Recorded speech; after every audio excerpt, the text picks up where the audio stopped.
नमस्कार। कार्यक्रम the political पोइन्टमा यहाँहरूलाई स्वागत छ।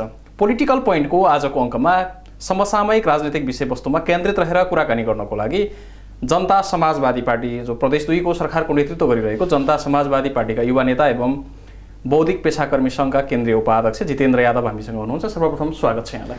धन्यवाद। यति बेला बौद्धिक पेशाकर्मी सङ्घ चाहिँ के गर्दैछ? तपाईँहरूले पार्टीलाई सरसल्लाहहरू दिइरहनु भएको छ?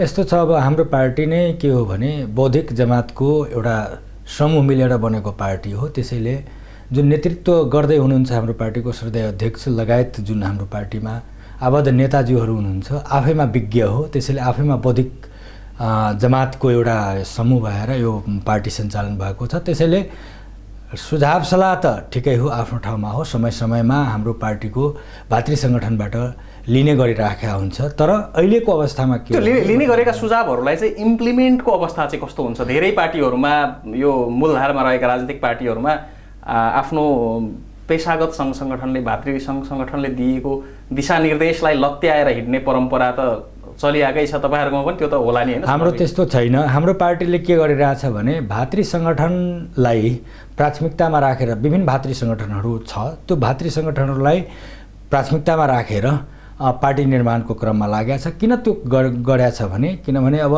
विभिन्न यो सङ्घ सङ्गठनहरूमा लागेर र विभिन्न नेतृत्व विकास क्षमता वृद्धि गर्नको निमित्त पनि भातृ सङ्गठनलाई प्रमोसनको रूपमा लिएको हो। त्यसैले भातृ सङ्गठनको विचारले नै समेटेर हाम्रो पार्टी सञ्चालनमा। अर्कोतिर यहाँहरूको अब प्रदेश सरकारमा प्रत्यक्ष नभए पनि अप्रत्यक्ष रूपमा म्यानेजमेन्ट गर्नमा तपाईँको पनि निकै महत्त्वपूर्ण भूमिका छ। मुख्यमन्त्रीसँग जोडिनु पनि हुन्छ।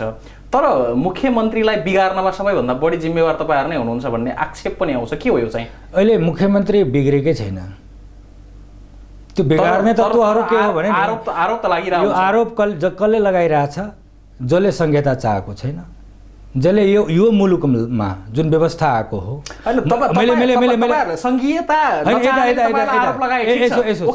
संघीयता नचाहनेहरूले तपाईँहरूलाई आरोप लाउँछन्, त्यो संघीयतालाई त्यसले स्वीकार गरेकै छैन।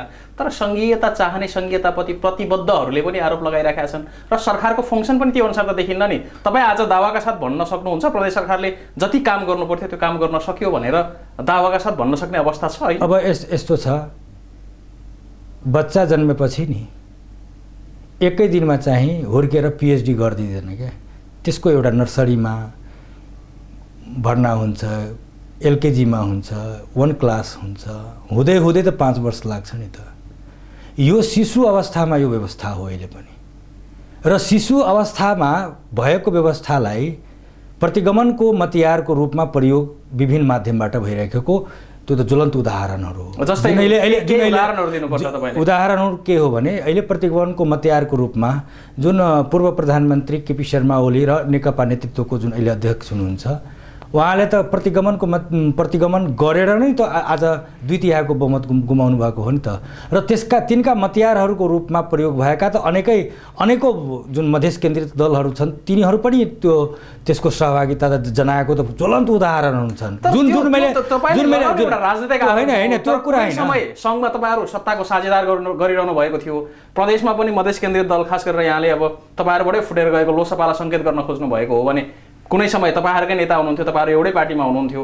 अब त्यसलाई चाहिँ प्रतिगमन भनेर एक हो र आरोप उहाँहरूतिर लाउने कि तत्कालीन जसपा फुट्नमा त तपाईँहरूको नेतृत्वको कमजोरी पनि त होला नि, होइन? अब यस्तो छ, जसपाको नेतृत्व वास्तवमा भन्नुपर्दाखेरि बहुअध्यक्ष प्रणाली सिस्टम थियो। बहुअध्यक्ष प्रणाली सिस्टममा चाहिँ महन्त ठाकुरज्यू जिम्मेवार हुनुहुन्छ। महन्त ठाकुरज्यू आखिर आजको दिनमा के पाउनु भएको हो र भन्ने विषय अहम सवाल हो।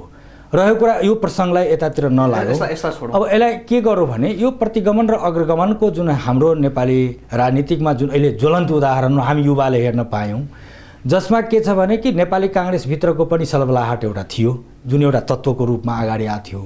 तपाईँको नेकपा एमालेमा त फुटेको होइन, त्यो होइन, यो एउटा विचारको राजनीतिकमा यो एक गठबन्धन भएको हो। नेपाली काङ्ग्रेसभित्र पनि 2टा धार त पक्कै थियो। एउटा प्रतिगमनको धार जुन पहिलादेखिको 2047 सालको प्रजातन्त्र संविधानको एडभोकेसी गर्ने त नेपाली काङ्ग्रेसमा अहिले पनि व्यापक चर्चा परिचर्चा भइरहेको हुन्छ। राज संस्था राखेर यो प्रजातन्त्रको परिकल्पना गर्ने त नेपाली काङ्ग्रेसमा एउटा बहसै हो।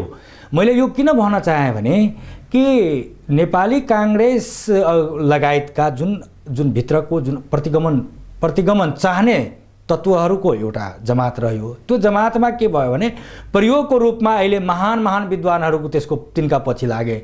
जो आज यो देशमा जसले संहिता पचाउन सकेका छैन भनेपछि देशको परिकल्पना गर्ने तत्त्वहरूको पनि यो यसमा साँठगाँठ थियो। मलाई यो कम्प्लिट गर्न स्वीकार गर्नुपर्ने कुरा चाहिँ के हो जस्तो लाग्छ भने नि, ठिक छ यो नयाँ संरचना थियो, हामी शिशु अवस्थामै छौँ, एक किसिमले सङ्घीय व्यवस्था सङ्क्रमणकालीन अवस्थामै होला, विभिन्न राजनीतिक उतार चढावहरू भए जसलाई तपाईँहरू प्रतिगमन भन्नुहुन्छ, कसैले अग्रगमन भन्ला, कसैले प्रतिगमन भन्ला, त्यो एउटा खालको फेज रह्यो।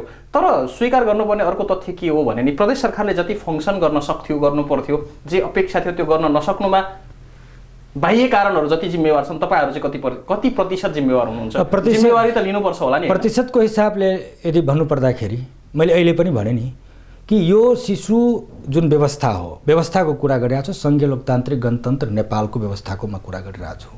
सङ्घीय लोकतान्त्रिक गणतन्त्र नेपाल जुन शिशु अवस्थामा छ, अहिले पनि दुर्घटनामा हो, अहिले पनि छुटकारा पाएको छैन। अहिले मैले त्यसैले हामी यसलाई बचाउनको निमित्त हामी गठबन्धनको सरकारमा हामी बन्यौँ है। तर के भयो भने मैले यो कहाँ मैले जोड्न खोजिरहेको छु, यो शिशु जुन अब व्यवस्थालाई, शिशुकालीन व्यवस्थालाई जसरी प्रहार भएको छ त्यो राष्ट्रहितको लागि होइन, यो युवा पुस्ताको लागि होइन,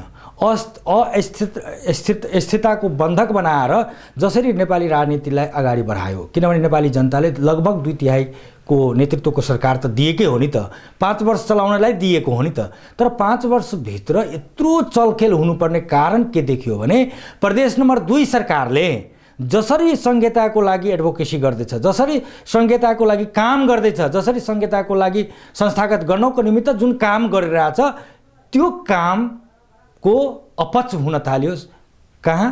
केन्द्रीकृत तपाईँहरूले गरेको कामको डेलिभर लक्षित वर्गसम्म पुग्यो? असन्तुष्टि त प्रदेश 2मै सबैभन्दा बढी देखिन्छ। अब हेर्नुहोस्, अहिले पछिल्लो किसान आन्दोलनलाई नै हेर्नुहोस्, जहाँ तपाईँहरूले मल बिउ दिन सक्नु भएन, फन्डहरू भएर पनि खर्च गर्न सक्नु भएन भन्ने आक्षेप लाग्छ।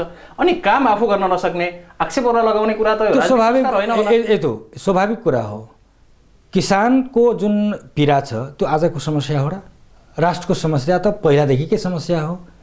सङ्घीय व्यवस्था आइसके पछाडि अटोनोमस हुनुपर्ने होइन र, राज्य स्वायत्त हुनु पर्दैन र?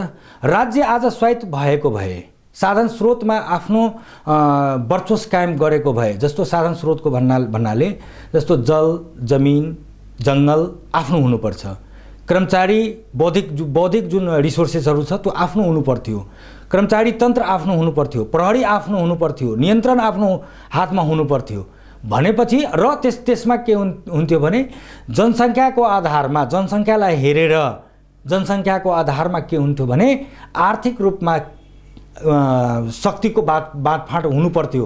तर के भयो?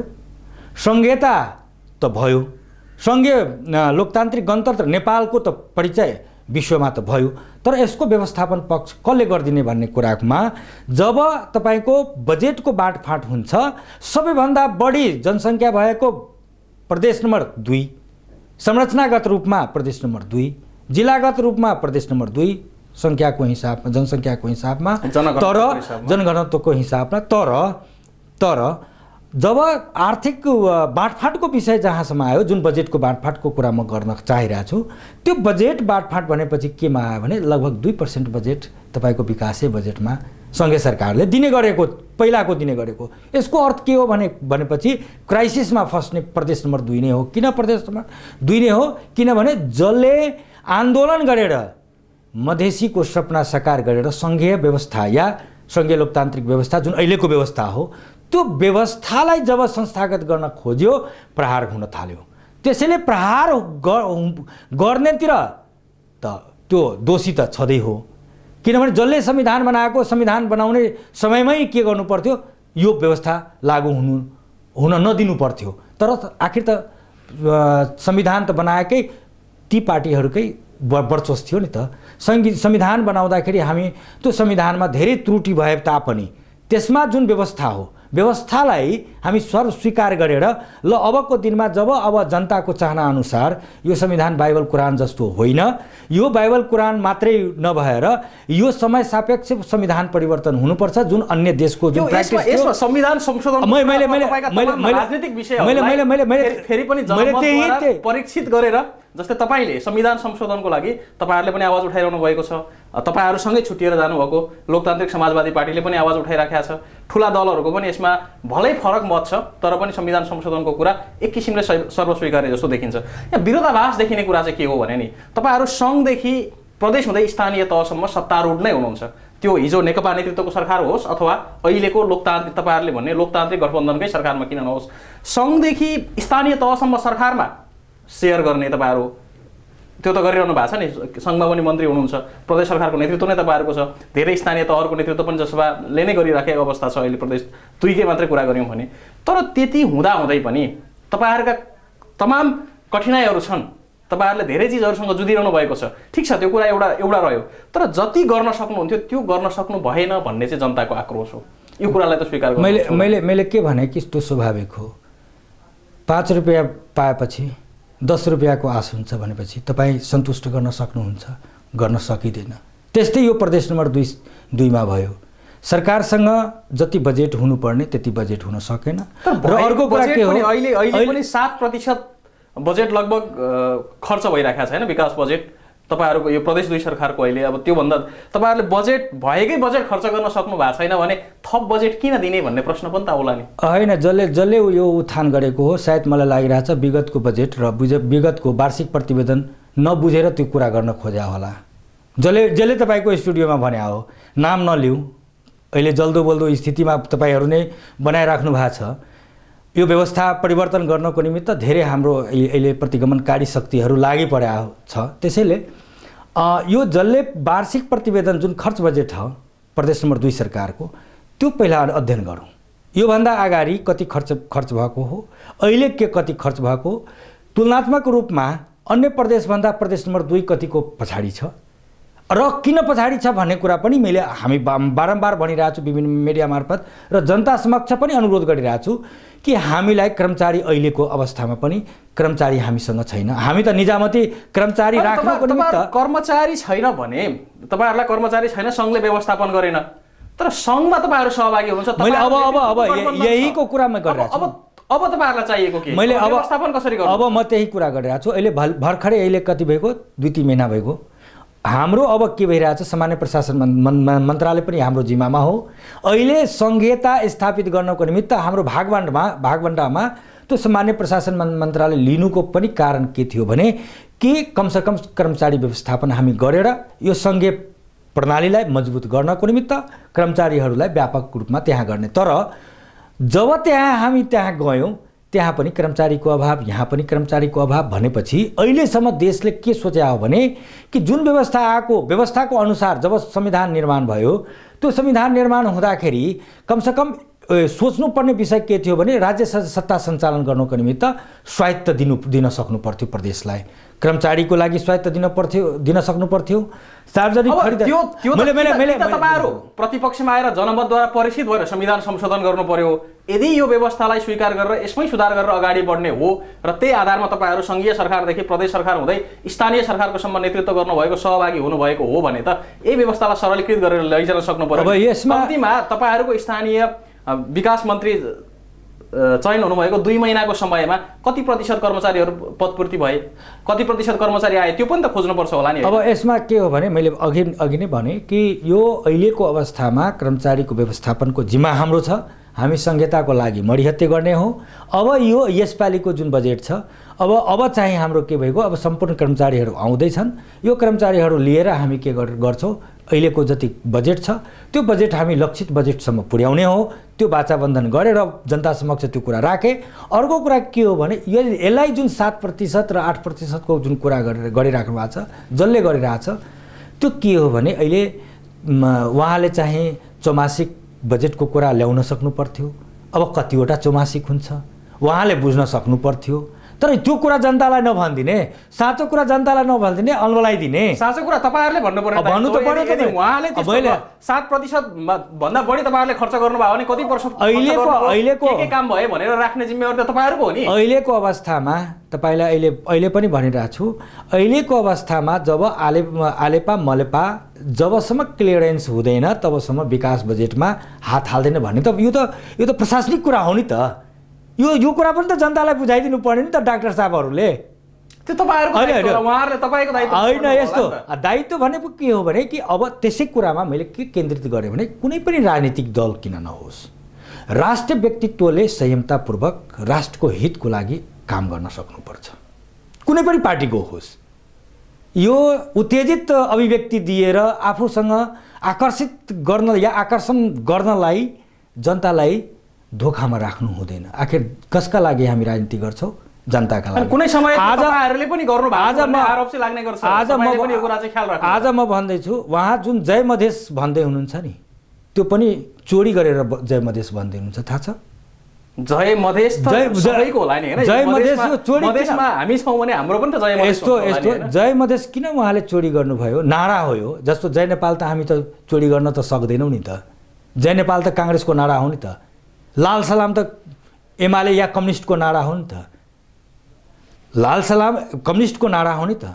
त्यस्तै जय मधेस त तपाईहरुको कपिराइट हाम्रो जनता समाजवादी पार्टी र हाम्रो यो तपाईको पूर्व मधेसी जनाधिकार फोरम नेपाल, जसको मधेस आन्दोलनको जगमा जुन अहिले व्यवस्था परिवर्तन भएको त्यसैको नामको लागि के भएको छ भने जय मधेस नारा आएको हो। यति मात्रै होइन, जसले हामीलाई यो साइकल चढ्ने मान्छे भनेर जुन इङ्गित गर्दै हुनुहुन्छ, म उहाँलाई के भन्न चाहन्छु, आज साइकल चढ्ने मान्छे त यस्तो सङ्घीय व्यवस्था नै फेर्यो नि त, नेपालको व्यवस्थै फेर्नु भयो नि त। धन्यवादको पात्र हुन्छ मधेसी जनताको लागि। तर तपाईँ 10 वर्षसम्म के गर्नुभयो? जुन बेला तपाईँ मधेस आन्दोलन सुरु भयो, जुन बेला अधिकारको आन्दोलनहरू सुरु भए, जुन बेला तपाईको राज्य सत्तासँग सङ्घर्ष हुने बेलाको सुरु भयो, त्यो बेलामा तपाईँ के गर्नुभयो? षड्यन्त्र गरेर ढुङ्गामुढा गराइदिनु भयो। त्यसको अर्थ के हो भने तपाईँ हिजो पनि षड्यन्त्रकारी सोच लिएर जनता समक्ष आउनु भएको थियो। देशको नाममा, यो नेपाल चाहिँ टुक्राउने नाममा जनतालाई त दिग्भ्रमित गरेको त प्रमाण त भइसक्यो नि त। 9 बुँदे सहमति गरेर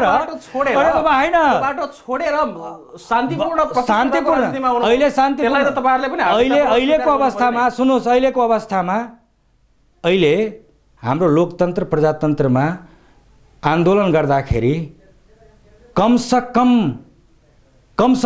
जुन अहिले गठबन्धन सरकारले कमसेकम बल प्रयोग गर्नु भन्ने कुरा निर्णय भएको हो मन्त्री परिषदमा। यसको अर्थ के हो?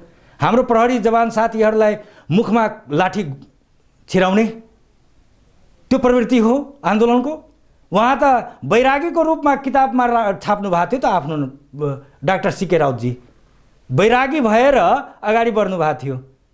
उहाँ अहिंसात्मक राजनीतिक अगाडि बढाउँछु, महात्मा गान्धीलाई आत्मसात गरेर अगाडि बढाउँछु भनेपछि के मुखमा ट्रक जलाएर मुखमा चाहिँ हाम्रो प्रहरी जवान साथीहरूलाई मुखमा घोसारेर चाहिँ गर्ने यस्तो मैले यसमा मैले आन्दोलनमा हिंसा हुनु यो कुनै पक्षबाट त्यो चाहिँ हिंसा हो, त्यो राज्यले गरोस् अथवा हिंसा हो। आन्दोलन उहाँले भन्न सक्नु हिंसा जहिले पनि त्यो राम्रो कुरा होइन। लोकतन्त्रमा आफ्नो विचार राख्ने, आन्दोलन गर्ने, आफ्नो कुरा राख्ने स्वतन्त्रता हुँदाहुँदै पनि त्यसको दुरुपयोग हुनु हुँदैन। यदि त्यस्तो भएको छ भने पनि त्यो कारबाही गर्न सक्ने अथवा त्यसको छानबिन गर्न सक्ने निकाय पनि यहाँहरू कहीँ न कहीँ त्यहाँ जोडिनुहुन्छ। त्यो तपाईँहरूको दायित्व पनि हो। उहाँले त्यस्तो गर्नु भएको छ भने त उहाँलाई कारबाही गर्नु पर्यो नि, त्यो त कसले गर्ने? अब म तपाईँलाई एउटा सानो निवेदन गरौँ, सानो कुराको भनौँ। अहिले जुन किसान आन्दोलनको नाममा कतिवटा किसान उहाँको पछाडि छ। आज नेपालमा किसान झन्डै 80% भन्दा बढी किसानमै आधारित यो देश हो। कार्यकर्तालाई किसान बनाएर अनि पार्टीको झन्डालाई जनमत पार्टीको एकदम उत्तेजित बनाएर किसानको समस्या अहिलेको वर्तमान अवस्थामा किसानको समस्या समाधान हुने हो र के? उहाँ अमेरिका त जानुभयो, अमेरिकाबाट आएर यहाँ चाहिँ यो अमेरिका त नेपाल त होइन नि। उहाँले दुरुपयोग गर्नुभयो या सदुपयोग गर्नुभयो पाटो होला। मैले तपाईँलाई यहीँ रोकेर निवेदन गर्न खोजेँ भने नि किसानका समस्या चाहिँ छन् कि छैनन्? अहिले यति बेला 80% भनिएका किसानहरूका समस्या छन् कि छैनन्? समस्या छन् भने समाधान गर्ने ठाउँमा पनि त तपाईँहरू हुनुहुन्छ नि। समाधान किन गर्नुभयो? अब यस्तो हो, मैले त्यही कुरा राखेँ। अहिले यो व्यापक समस्या हो, आजको समस्या मात्रै होइन। यो किन यस्तो भयो भने प्रजातन्त्र आएदेखि यतातिर जसरी कल कारखानाहरूको जस्तो कृषि औजारहरूको जुन कल कारखानाहरूको जुन अहिले नेपालमा चाहिँ यो बन्द भयो या अन्य कल कारखानाहरू बन्द भए, चिनी मिलहरूको अहिले सङ्ख्या हेर्नुभयो भने कम भएछ। जस्तो जनकपुर चुरोट कारखाना किसानमै आधारित यो कारखाना थियो, यो पनि बन्द भयो।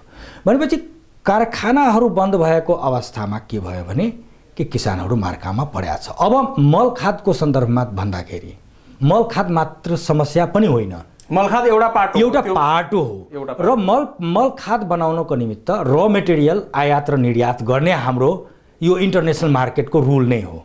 अब इन्टरनेसनल मार्केटमा स्कार्सिटी पनि त हेर्नु पर्यो नि त।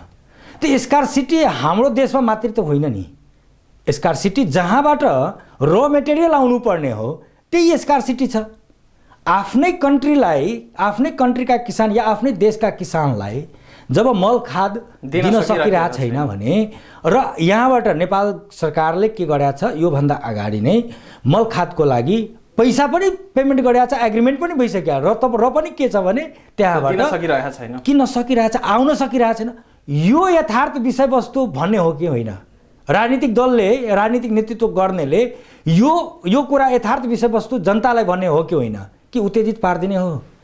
के जादुको छडी हो? अहिले एक दिनमा चाहिँ यही सरकार रहिरह्यो भने एक दिनमा चाहिँ मल खादको समस्या समाधान हुने हो र? जस्तो उहाँहरूले जुन 7 बुँदे माग गरिराख्नु भएको छ, इन्सुरेन्सको विषय राख्नु भएको हो, कार्डको विषयहरू राख्नु भएको हो, कार्डको विषय राख्या हो। हामी के भन्छौँ भने त्यो कार्ड भनेपछि 3वटा हुनु पर्थ्यो। अब आजको दिनमा त्यो जनगणना अहिले भर्खरै सुरु भएको हो, सरकारले जनगणना थालिने गरेको, त्यो किन हो? त्यो जनगणनामा वास्तवमा कुन क्याटेगोरीमा को छ त्यो त अध्ययन गर्नु पर्यो नि त। त्यो अध्ययन बिना आधार कार्ड बनाउन सकिन्छ र? कसलाई किसान मान्ने? मैले भने नि अहिले जो व्यापारी अहिले छ त्यो पनि किसान छ, जो किसान छ ऊ व्यापारी छ। त कसलाई केमा राख्ने? त्यो क्याटेगोरी त हुनु पर्यो नि त। कि तल्लो स्तरको किसान र माथिल्लो स्तरको किसानलाई एकै दर्जामा राखेर कुन कार्ड तपाईँ बनाउने हो त? त्यसको लागि अहिले जनगणना भइरहेछ, त्यसको आधार बन्छ। त्यो आधार राखेर अनि सरकारले निर्णय गर्छ, हाम्रो देशमा यति किसान, हाम्रो देशमा यति श्रमिक, हाम्रो देशमा यति विद्यार्थी, हाम्रो देशमा यति युवा, बेरोजगारी यति छ भन्ने कुराको प्रमाण त्यहाँबाट हुने हो। यो अर्थमा मैले यो किन जोड्न खोजेँ भने कि आखिर राजनीति केका लागि? राष्ट्रका लागि, जनताका लागि। त राष्ट्र र जनताको हितमा काम गर्नुपर्ने बेलामा अहिले के गर्न सक्नु पर्थ्यो भने अहिले सारा कुरा छोडेर अहिले जुन व्यवस्था छ त्यो व्यवस्थालाई सहयोग गर्न सक्नु पर्थ्यो। तपाईलाई याद गराउँ, जुन दिनदेखि ऐतिहासिक मधेस आन्दोलन भयो प्रथम, त्यो आन्दोलनको एउटा राब्ता र अन्तिम संविधानको अधिकार मधेसी जनताले जति पाएको छ अहिलेको वर्तमान अवस्थामा छैन। किन छैन? हामीले विश्लेषणात्मक कुरा पनि राख्न सक्नु पर्यो नि त। त्यसपछि तपाईको मधेस आन्दोलन 2 को कुरा मैले गरेँ। मधेस आन्दोलन 2 मा जब मधेस आन्दोलन 1 मा 22 बुँदे सहमति भयो, त्यहाँ व्यापक अधिकारहरू पनि त्यहाँ थिए।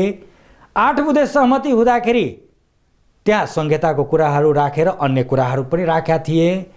त्यो अन्तिम संविधानमा जुन व्यवस्था भयो त्यसपश्चात जब संविधान सभाबाट संविधान हुनुपर्छ र अगाडि बढाउनुपर्छ मधेसीको अधिकार, जनजातिको अधिकार या विभिन्न आन्दोलनबाट भएका अधिकारहरूलाई समेट्नुपर्छ भन्ने कुरा जुन जब उत्थान हुन थाल्यो, सलबालाहट के भयो भने कि देशमा त आधीभन्दा जनसङ्ख्या बढी त मधेसीको जनसङ्ख्या हो, त्यसले त राज गर्न सक्छ भन्ने कुरामा षड्यन्त्र त्यहीदेखि सुरु भएको हो। त्यो षड्यन्त्रको रूपमा, प्रयोगको रूपमा सिके राउतलाई के गर्यो भने एमाले सिके राउतलाई अगाडि बढायो भनेपछि प्रतिगमनकारी शक्तिले सिके राउतलाई अगाडि बढाएको हो। यो त यथार्थ हो नि त। यो यथार्थ किन हो भने तपाईको दृष्टिकोणबाट यथार्थ, मेरो दृष्टिकोण हैन, विश्लेषणात्मक मैले कुरा गरेँ। एउटा यसलाई तपाईँको आरोप भनेर स्वीकार गर्न सकिएला, भोलि समयले प्रमाणित गर्ला। मैले आरोपको कुरा होइन। ल उहाँ जब नेपाल सङ्घीय व्यवस्था सङ्घीय लोकतान्त्रिक गणतन्त्र नेपाल हुनुपर्छ, के आयो?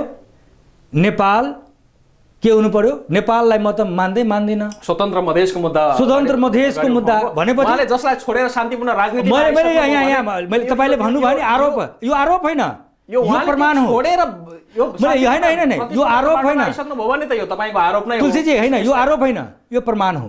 म जनतालाई प्रमाण दिएर उहाँले त्यो जे गर्नुभयो त्यसलाई त छोडेर उहाँ शान्तिपूर्ण मैले जनतालाई हो। अब त्यस पछाडि के भयो कि तपाईँ के गरिदिनु भयो? ठुला कुरा राखिदिनु भयो भनेपछि जनतालाई कहाँ राख्नुभयो? दिग्भ्रमित कहाँ गरिदिनु भयो? अपर्च्युनिटी त कहाँ हो? अपर्च्युनिटी त देशमा हो। हामी सानो देशमा त ठुलो अपर्च्युनिटी लिन सक्छौँ। हामी सानो देशमा ठुलो सिङ्गापुरको उहाँले सपना देखाउनु भयो, स्विजरल्यान्डको सपना देखाउनु भयो। मैले यो फरक ट्र्याकमा कुरा गर्ने ट्र्याक होइन, यहाँ रोके मैले। यो उहाँले त्यो बाटो नै छोडेर यता आइसक्नु भयो भने यो तपाईँको अहिले यो कुराले ठुलो अर्थ राख्दैन।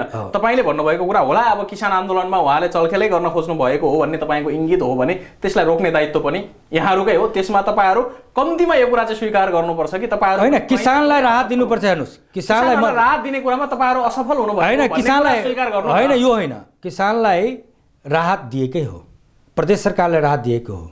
कोभिडको समयमा त्यो लक्ष्यसम्म पुगेन कि त्यो बिचमा कहीँ अब अरू च्यानल मैले त्यसैले त यहाँ रोकिरहेको छु। मैले किन त्यो भने कि अहिले जनगणना भइरहेछ, कुन क्याटेगोरीमा त्यो राख्ने, हामीलाई काम गर्दै जाँदाखेरि त समस्या आउने हो। हामी सिक्ने क्रममा पनि छौँ। संहिताको मोडालिटी भनेपछि अहिले नेपालमा यो प्रथमचोटि हो। प्रथमचोटि भएको बेलामा हामी के गर्यो भने किसानको लागि एकदम अगाडि बढ्ने, किसानको लागि के अवस्था हुने, कसरी हामी अगाडि जाने, गहुँ पनि वितरण भएकै छ, खाद पनि उपलब्ध गराएकै छ प्रदेश नम्बर 2 सरकारले। तपाईँको ऋणको चुक्ता छ। तर गर्दा गर्दै पनि एउटा सत्य के हो भने यो गहुँको बिउबाट सुरु भएको किसान आन्दोलन हो। अहिलेको किसान आन्दोलनलाई तपाईँ हेर्नुहुन्छ भने होला त्यसमा तपाईँले लगाएका आरोपहरू पनि सही होलान्। म त्यो सही अथवा गलत हो भनेर भन्न सक्ने ठाउँमा छुइनँ, त्यो भन्ने मेरो दायित्व पनि होइन। त्यो समयक्रमले पुष्टि गर्ला, भोलि तपाईँहरूले अनुसन्धान गर्नुहोला, सरकारले केही यो विषयमा केही सम्बोधन गर्ला। तर आन्दोलनको सुरुवात नै कहीँ असमान वितरण प्रणालीबाट नै सुरु भयो भन्ने कुरा स्वीकार गर्नुपर्छ। त्यसमा तपाईँहरूको हिस्सेदारी कति, स्थानीय सरकारको कति, सङ्घको कति, यो अलग पाटो रह्यो। हामीले यसलाई यो च्याप्टरलाई यहीँ छोडेर मैले अलिकति अलग प्रसङ्गमा गएँ। अब यति बेला स्थानीय तहको चुनावको एउटा मोडालिटी निर्वाचन आयोगले पनि यो समयसम्म गर्न सकिन्छ कि भनेर सम्भावित मितिलाई प्रस्ताव गरेको छ। तर तपाईँ चाहिँ त्योभन्दा एक कदम अगाडि बढेर सङ्घीय चुनावको तयारीमा लाग्दै हुनुहुन्छ। अब पार्टीले न त चुनावी अभियान सञ्चालन गर्ने भन्ने निर्णय गरेको छ, न त पार्टी त्यस्तो गतिविधिमा देखिन्छ। यसलाई नै ओभरक्रस गर्ने गरी किन अगाडि आउनुभयो? प्रश्नहरू त उठिराखेका छन्। होइन, यस्तो छ, ओभरक्रस होइन यो। जब आफूले इमान्दार सिपाहीको रूपमा यदि पार्टीप्रति आबद्ध भएर काम गर्नुभयो भने कुनै न कुनै ठाउँमा तपाईँले के गर्नुपर्छ? सङ्गठन निर्माणको लागि आफ्नो एउटा स्ट्याचु बनाएर पनि त्यसलाई चाहिँ के गर्नुपर्छ? अगाडि बढाउन सक्नुपर्छ। क्षेत्र नम्बर 3 भनेपछि क्षेत्र नम्बर जहाँ अलि हेभीवेट प्रतिस्पर्धा पनि मानिन्छ। कसैको वेट राजेन्द्र महतो सुन्नुहोस्, कसैको वेट होइन। वेट भनेपछि एकदम ठुला हात्ती हो भनेर वेट हुँदैन। वेट भनेपछि विचार हो, वेट भनेपछि व्यवहार हो, वेट भनेपछि नीति हो। यो ठुला हात्ती भएर यो हात्ती धेरै वेट भएको कुरा नगरौँ। के हो भने विमलनिधि यदि धेरै ठुलो हात्ती भइदिएको भए पराजित हुनु पर्दैन थियो। आजको दिनमा म भनौँ, वास्तवमा यो जुन गठबन्धनको जुन एउटा चुनाव भयो पूर्व सपा र तपाईँको पूर्व राजपाको, त्यो भागभण्डाको रूपमा के भयो भने यहाँ राजपाको भागमा चाहिँ राजेन्द्र महतोजीको टिकट पाउनुभयो। राजेन्द्र महतोज्यूले गर्नुपर्ने कामहरू जुन जनतामा हामी गयौँ, अहिले हामीलाई हरेक जनताले प्रश्न गरिरहेछ। जुन दिनदेखि उहाँ जानुभयो त्यो दिनदेखि तपाईँहरू नै भन्ने होइन राजेन्द्र महतोलाई भोट दिने, आज पस्ताइरहेछ। यो आजको दिनको कुरा होइन, यो जब उहाँले जनतालाई साथ छोड्न गएर जानुभयो त्यो दिनदेखिको कुरा हो। त्यसैले मैले पार्टीको त्यो नै कुरा गर्ने हो भने त यति बेला तपाईँहरू 5 दलीय गठबन्धनमा हुनुहुन्छ। 5 दलीय गठबन्धनलाई कङ्ग्रेसलाई छोडेर अरू 4वटा दलका नेताहरूले यो गठबन्धन चुनावसम्म जान्छ भनेर बारम्बार सार्वजनिक रूपमा भनिरहनु भएको छ। त्यसो हो भने त तपाईँले धनुषा क्षेत्र नम्बर 3 मा टिकट पाउने सम्भावना निकै कम देखिन्छ। यो पार्टीको निर्णय हो। पार्टीको निर्णय मैले पार्टीको निर्णय हो भनेपछि सङ्गठन बनाउनलाई सङ्गठन त्यतिकै छोडिदिने होइन। पार्टी निर्माणको निमित्त या पार्टी सङ्गठित गर्नको निमित्त मैले भने नि एउटा कुनै न कुनै एउटा आधार हुनुपर्ने भयो। त्यो आधारमा हाम्रो पार्टीमा के हो भने जुनसुकै व्यक्ति यदि पार्टीको लागि काम अगाडि बढाउँछ भने त्यो व्यक्तिको लागि एकदमै खुला रूपमा उहाँहरूको लागि अवसर हो। त्यसैले म यो त्यही अवसरलाई सदुपयोग गरेर त्यही अवसरको केही न केही पार्टीले मलाई जिम्मेवारी पठाउँछ कि भन्ने कुरामा विश्वास गरेर मैले बार्गेनिङ पावर बढाउन यस्तो यो होइन। यो तपाईँको प्रश्न गल्ती भएको। मैले के भने कि पार्टीको आधार बनाउन या पार्टी खडा गर्नको निमित्त पात्रित्व चाहियो। अब त्यो पात्र भनेपछि के हो, जोसुकै पनि हुनसक्छ, जसले काम गर्छ। जस्तो हाम्रो आदरणीय केन्द्र नेताजीहरू धेरै हुनुहुन्छ, उहाँहरूले काम गर्दै हुनुहुन्छ। हाम्रो पार्टीमा अवसरै अवसर छ क्षेत्र नम्बर 3 को लागि। किनभने हामीले त गुमाएको थियौँ नि त, राजेन्द्र महतोलाई दिएर त गुमाएकै हो नि त। त्यसैले हाम्रो पार्टीमा अवसरै अवसर छ। त्यसैले हाम्रो केन्द्रीय नेताजीहरू हुनुहुन्छ, उहाँहरू पनि हाम्रो यो टिकटको दावेदार हो। अब पार्टीले गर्ने निर्णय सर्वोपरि हुन्छ। पार्टीले जसलाई टिकट दिन्छ त्यो नेता हुन्छ।